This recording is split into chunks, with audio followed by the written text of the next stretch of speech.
Hello and welcome to Connect Sunday. It's the video helping you to prepare for Mass and to reflect on the Sunday Gospel together. Well, let me just say, Happy New Year. It's a new church year. We're now in year C. So this year, we're going to be looking at Luke's Gospel most Sundays.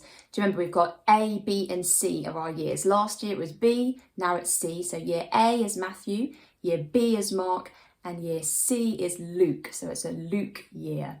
And so think back to last week, we had Christ the King, and now we've got this start of this new year, the first Sunday of Advent, this preparing time looking towards Christmas. So today we are looking at Luke 21, 25 to 28 and 34 to 36. So this week's Gospel reading is quite similar in feel to last week's Gospel reading that we had for Christ the King. So Christ the King, we're looking to the end times. We're looking at when Jesus is going to come again in glory. And we start off Advent in that same feeling. So if you think about the year being a circle, we have that circle at the start of the video, don't we? And we can see that the end of the year then comes into the start of the next year. So we're thinking about the end times of Christ the King, and then we're also starting to think about that at the beginning of the new year. Because Advent is this time when we're remembering when Jesus was born in this world 2,000 years ago. So we're remembering that story, we're entering into that story and reflecting on what that means for us, that God was born here for us and walked among us. But at the same time we're remembering that, we're also remembering the end times, Jesus coming again and being prepared for that. So when Jesus is talking in today's gospel about stay awake, be prepared, be ready, this is the sort of thing that we can think about today. How are we living our lives today? How are we preparing? Are we living in such a way that shows light to the rest of the world? And so in Advent, we try to strip away things that will be getting in the way of us getting ready for Jesus. So all around us, there'll be lots of things getting ready for Christmas. And it'll feel a bit like Christmas all the way through December. But in our churches especially, things are stripped away, aren't they? Things start to be a bit simpler.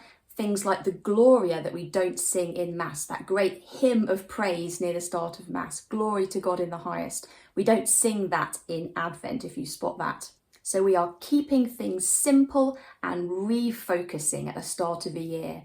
Like people make New Year's resolutions at the start of the year. The start of the church year, we look at our lives and we make some resolutions. Am I giving enough time to God? Am I praying? Am I seeing that this is something really important in my life? So have a think today in your families. What are you going to be doing this Advent to grow closer to Jesus and to really prepare yourselves for his coming?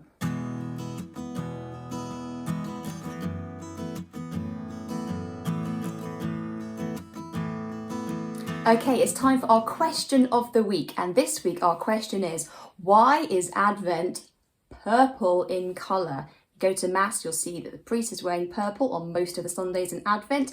You might see other purple things. If you've got an Advent wreath, you'll have purple candles. Why is Advent purple? Well, what other season is also purple?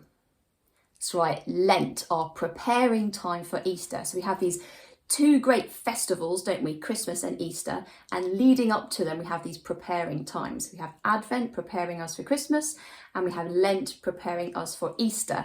And Advent and Lent are similar in character. So Advent is like a little mini Lent. And so, as I said before, we're sort of stripping back things, keeping things simple, refocusing, really thinking about how we're praying and connecting with God and working on that relationship. And so purple in the church is a colour of sort of penance and preparation and sacrifice. And so the colour of Lent is also the colour of Advent, because it makes us think of that simpler time, and then we can really go for it at Christmas, at Easter, where it's white and gold and we have all the songs and all the food and all the things, but you have these quieter times leading up to them.